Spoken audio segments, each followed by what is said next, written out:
К сожалению, мы сейчас закрыты, но мы продолжаем делиться с вами всеми нашими новостями. И мы благодарны вам за то, что вы часто обращаетесь к нам через наш сайт и наши социальные сети. И перед наступлением сезона от вас поступило большое количество вопросов, связанных с обитателями Царицынского парка. И большая часть вопросов связана с белками, которых мы очень любим, и царицынская белка — это отдельный наш герой во всех наших социальных сетях. Но некоторое время назад в Царицыне появилась лиса. Лиса, и даже лиса с лисятами, и лиса периодически выходила встречать и нас, сотрудников музея, и вас, наши дорогие посетители, и появлялась в самых неожиданных местах. И большая часть вопросов на сегодняшний день связана с нашей царицынской лисой.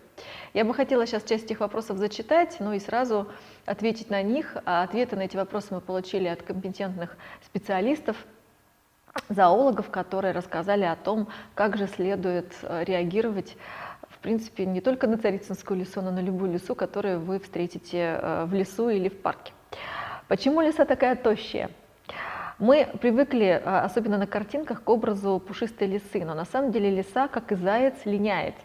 Поэтому и на фотографиях, которые делает наш фотограф Дмитрий Щелоков, мы видим лису в разных ее образах. Да? Мы видим лису пушистую и рыжую, мы видим лису серую, я бы сказала, такую тощую. В среднем лиса не очень крупный хищник. Она весит всего около 10 килограмм и достигает в длину порядка 50 сантиметров. И, естественно, летом лисе жарко, поэтому она линяет, сбрасывает в себя определенный подшерсток, да, и превращается в такое серое, менее заметное животное.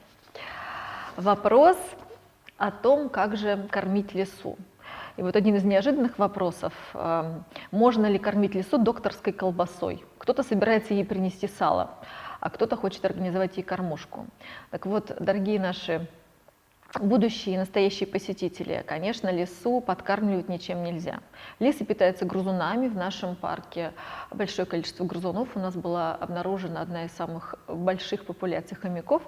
И лисы, я думаю, самостоятельно справляются с кормом, и тощие они не потому, что они не доедают, а потому что у них просто такое строение тела. Опасна ли лиса? И мы слышали, что лисы — переносчики бешенства. Действительно, лисы — одни из самых основных переносчиков вируса бешенства, но это для нас с вами не повод для паники, потому что все службы бешенства отслеживаются ветеринарными службами правительства города Москвы. Ну и, во-вторых, есть определенные правила безопасности. Я думаю, что вы вполне их понимаете даже без особых специальных правил.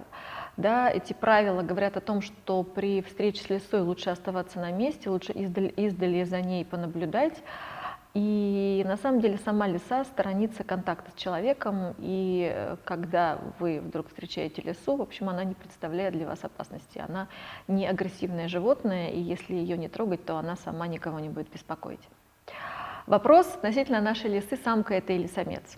Конечно, мы не можем с точностью вам сказать, самка это или самец, поскольку мы, в общем-то, сами близко к ней не приближались, но поскольку прошлым летом лиса выходила с лисятами, мы предполагаем, что в Царицыне обитает самка. А проживает ли лиса без пары? Большую часть жизни лисы проводят поодиночке. Пары они образуют только на период спаривания и выращивания потомства раз в год. При этом оба родителя занимаются воспитанием детенышей. Чаще всего до 60% лисы остаются без потомства.